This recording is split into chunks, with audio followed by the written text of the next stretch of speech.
यह संबंध भी अस्थायी नहीं है। और जिस पदार्थ के पीछे सुबह से शाम तक जो हम चिंतन करते हैं, जो हम आचरण करते हैं, जिसका संग्रह करने के लिए पता नहीं किनको ठगते हैं। कोई ठगता है, कोई ठगाता है, कोई लूटता है, कोई लुटाता है, कोई कठिन मेहनत करके न्यायपूर्ण श्रम से सब कुछ इकट्ठा करता है, लेकिन अंत में क्या होता है? अंत में ऐसी स्थिति आती है, एक दिन सब कुछ छूट जाता है। बहुत संजो करके रखा होगा। इस देश के बड़े बड़े लोग, नेहरू से लेकर के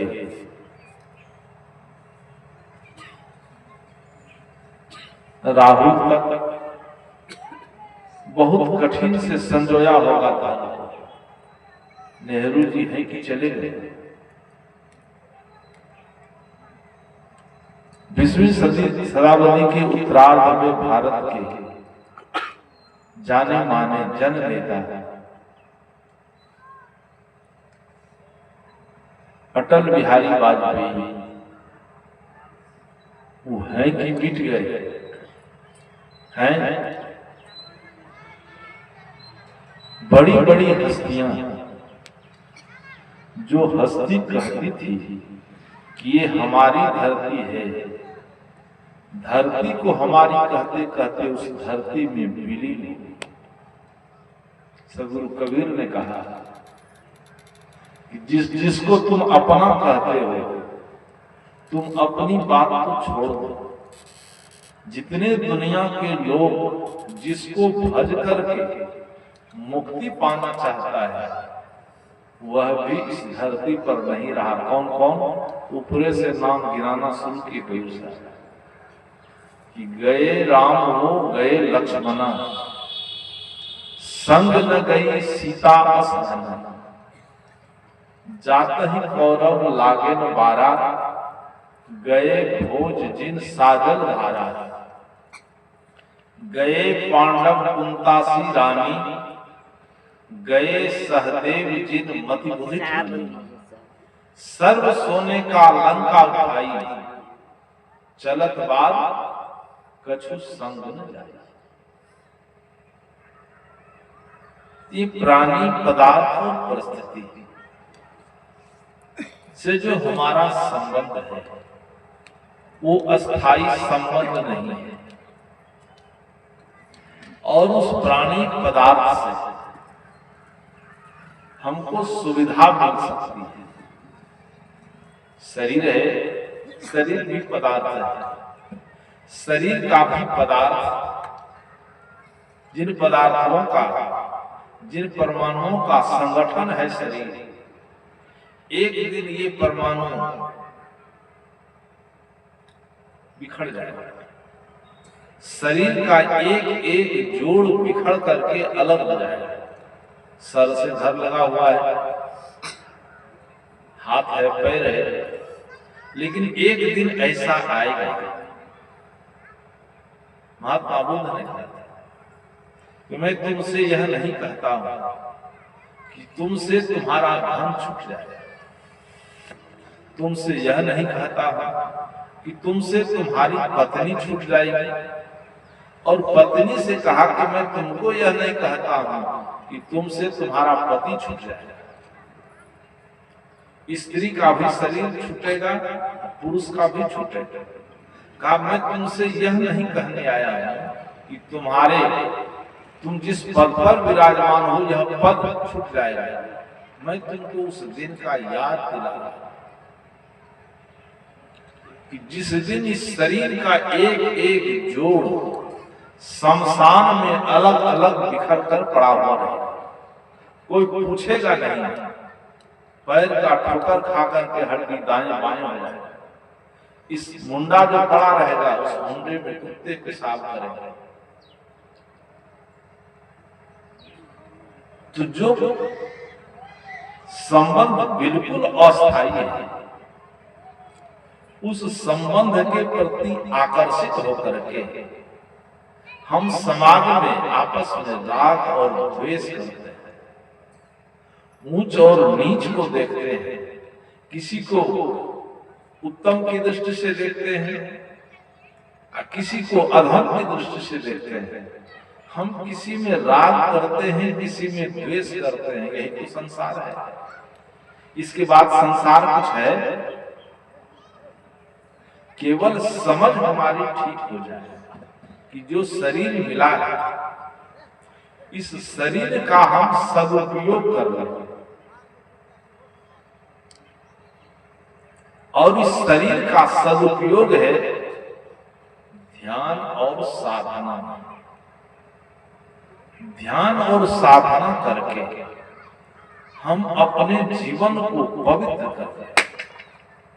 मोक्ष की दशा में हमारा जीवन प्रतिष्ठित हो जाए। वो मोक्ष कब? मरने के बाद नहीं। मरने के बाद जो मोक्ष की कल्पना है, यह झूठ है। यह झूठ बोला जाता है और धार्मिक लोगों के द्वारा यह झूठ बोला गया है कि मरने के बाद मुक्ति मिलेगी।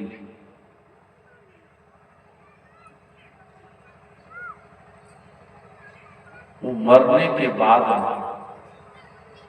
कबीर साहब ने कहा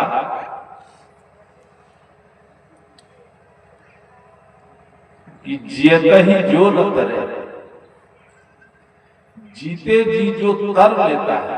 जीते जी तरने का मतलब, जीते जी तरने का मतलब है कि आपके जीवन में सबसे पहले यह चिंतन करिए कि जीवन में दुख क्यों है, वो दुख का घर कहाँ है। जब इसको हम खोजते हैं तो दुख को हम बाहर खोजते हैं और उस दुख को दूर करने के साधन को हम धन में खोजते हैं। उस दुख के दूर करने का साधन हम पद में खोजते हैं। यह सबसे बड़ी झूठ है। बढ़िया घर हो जाए दुख दूर हो जाएगा, बढ़िया गाड़ी हो जाए तो दुख दूर हो जाएगा, खाने पीने की सामग्री हो जाए, 56 प्रकार का भोजन रोज मिले तो दुख दूर हो जाएगा। ये सब कुछ आपको मिले, कल्पना करिए, कल्पना नहीं सच्चाई है। इस साधन संपन्न आपका जीवन है। खाने के लिए घर में भोजन है, रहने के लिए भवन है, अब पहनने के लिए भी कीमती वस्त्र पहने हुए हैं, अच्छी गाड़ी है, लेकिन मन में शांति नहीं है, मन दुखी है, तब सुख मिलेगा? सारा साधन हो, केवल मन अशांत हो, तब हमारे जीवन को सुख नहीं मिल सकता है। और सुख पाने के लिए इतने साधन की आवश्यकता नहीं है। हमको जो भोजन, हम जो श्रम करते हैं, उस श्रम से जो उपार्जन होता है, उस उपार्जन से संतुष्ट होकर के हम उसका उपभोग करें और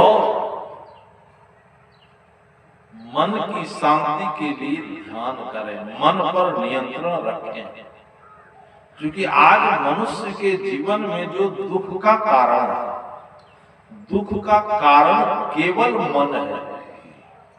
मन समझ में आ जाए तो हम सब कुछ समझ सकते हैं। मन को समझते ही जीवन के संपूर्ण दुखों का अंत हो जाएगा। गोस्वामी जी ने कहा कि कबहु मन तु मन, कैसे कबहु मन, कबहु मन तु रंग, रंग तु रंग चढ़े, कबहु मन सोच करे धन को। तुलसीदास विचार कहे,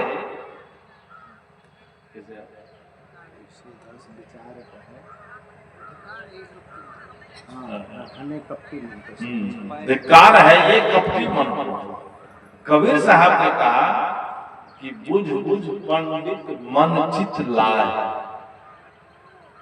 दुनिया के इतिहास में इतना वैज्ञानिक संत कि बुझ बुझ पंडित मन चित लाए, कबहु भरनी बहे कबहु सुखाए। लोग कहते थे कि कबीर पढ़े लिखे नहीं थे, पढ़े लिखे नहीं थे। इस शब्द में जो उपमा अलंकार का प्रयोग किया गया है, साहित्य में अलंकार होता है, उस उपमा अलंकार का प्रयोग कबीर साहब करते हैं कि बुझ बुझ पंडित। पंडित उसको कहते हैं जो सूक्ष्मदर्शी है, जो तत्व ज्ञान को समझने वाला है, तत्वदर्शी है। तत्वदर्शी को पंडित कहते हैं। आज के तथाकथित पंडित नहीं, आज जो तथाकथित पंडित है, कथाकार है, इसको नहीं। कथाकार तो आकाश पताल की बात करेगा, करता है। कबीर की दृष्टि में पंडित वह है जो सूक्ष्मदर्शी है। सूक्ष्मदर्शी कौन होगा? जरूर मनोवैज्ञानिक होगा, जो मन का अध्ययन करेगा। और कबीर साहब कितने बड़े मनोवैज्ञानिक हैं कि कबहु भरली बहे कबहु सुखाए। एक नदी है, और नदी कैसी है? वो कभी भरकर बहती है और कभी सूख जाती है। ऐसा नदी नहीं हो यहाँ, लेकिन मन रूपी नदी है कि मन रूपी नदी जो है कभी भरकर बहती है।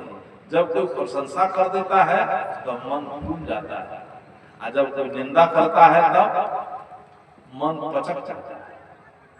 परिवार के दुख से हम दुखी होकर के मन चिंतन करता है कि पत्नी भी अनुकूल नहीं है। सुबह उठते हैं, मन में होता है कि पत्नी भी अनुकूल नहीं है, बेटा हमारा है वह भी हमारे अनुकूल नहीं है।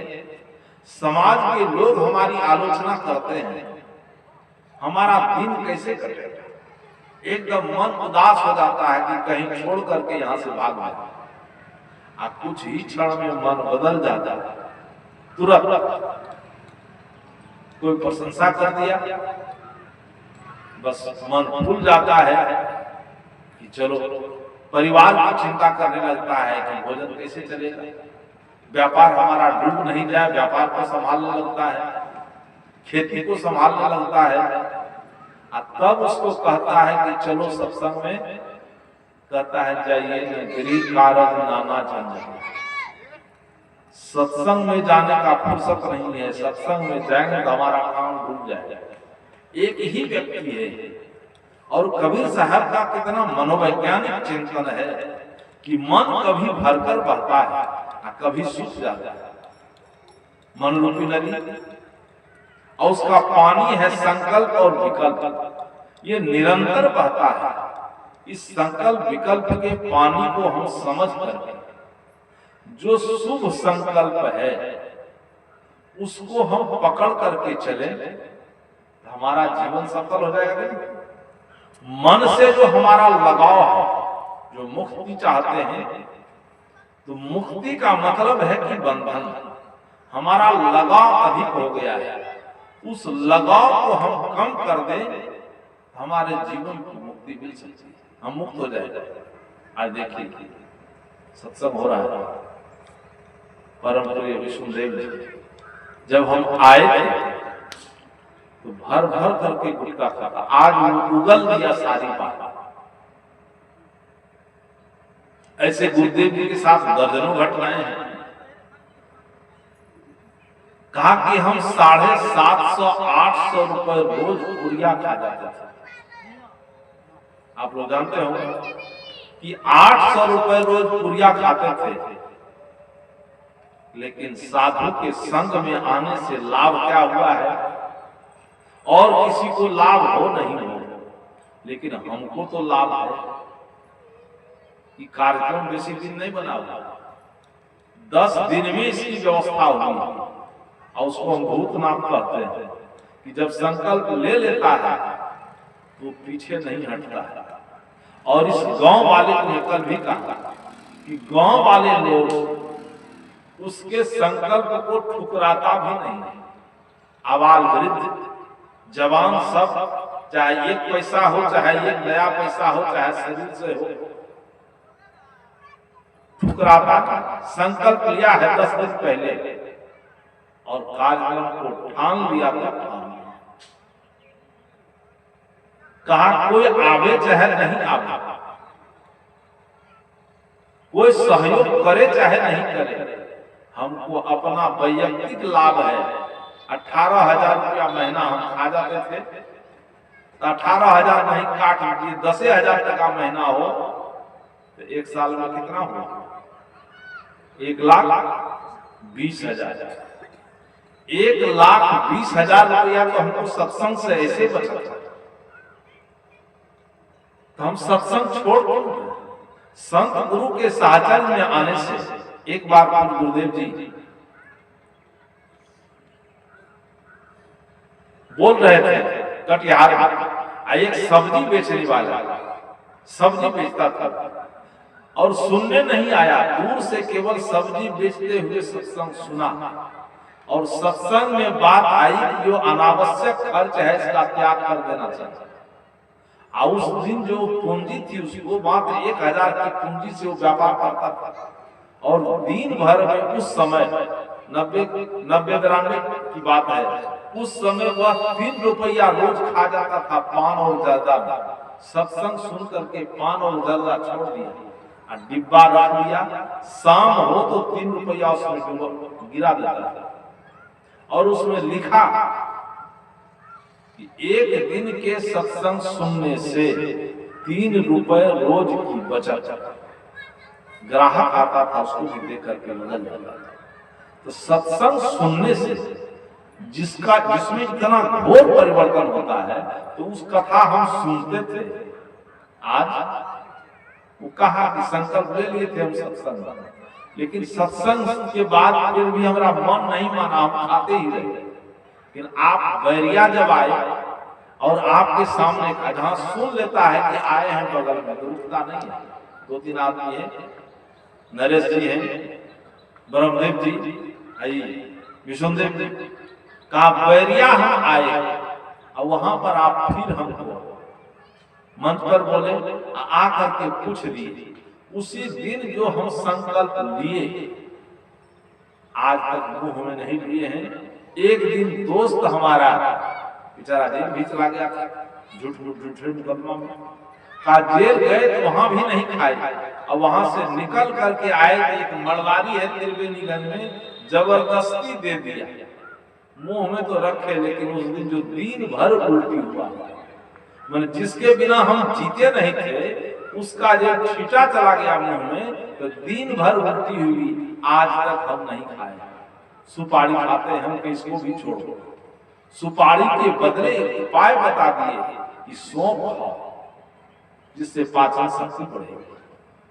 तो एक दिन के सत्संग से जब ये समझ लिया कि हमारा कुछ नहीं है, और ये संस्कार सबके अंदर हो जाए, सत्संग सुन करके ऐसा सत्संग चालू होगा कि नहीं गांव में? एक विष्णुदेव जी खाने वाला है और है, और होगा कि नहीं? केवल पुरिया का पैसा, व्यसन का पैसा इकट्ठा हो जाए तो इस गांव में सत्संग भवन बन जाएगा। जमीन नहीं बन सकता है। केवल भीतर से छूट तो जाना है। मैंने कहा कि प्राणी, पदार्थ और परिस्थिति का जो संबंध है ये रहने वाला नहीं। पदार्थ से संबंध था पुरिया से, और समझ लिया तो संबंध छूट गया कि नहीं, पुरिया से मुक्ति मिल गई। उसी तरह से धीरे धीरे जब हम सत्संग में आएंगे, सत्संग में आते आते बात समझ में आने लगेगी, समझते जाएंगे तो जीवन का विकार दूर हो जाता जाएगा। जब जीवन की विकृति दूर होगी तब मान और सम्मान सब में स्थिति सहज हो जाएगी। भगवान कृष्ण ने कहा कि जब जीवन स्थिर होता है, आत्म स्थिति आती है, उसमें जब लौट जाता है तब जीवन कैसा होता है? कहा सुख दुख दुखे स्वनो विघ्न मन सुखे सुविगत ग्रह वीतराग है क्रोध स्थिर मुनि रुचते। कहा अनुकूल प्राणी पदार्थ के मिलने से तब हर्ष नहीं होगा और प्रतिकूल प्राणी पदार्थ के मिलने से विषाद नहीं होगा। दोनों अवस्थाओं में जिसकी स्थिति सहज हो जाएगी वो स्थित प्रज्ञ पुरुष है, वो मोक्ष को प्राप्त होगा और वही मोक्ष को उपलब्ध होता है। वो मोक्ष आकाश में जाकर मरने के बाद मिलेगा। सो बात स्त्री और पुरुष आबाल वृद्ध के लिए कि सभी अपने जीवन की समीक्षा करके मन की समीक्षा करो और मन पर नियंत्रण हो गया तो जीवन का सारा समाधान होगा। सारा झंझट का कारण मन है, केवल मन को समझने की आवश्यकता है। बस आज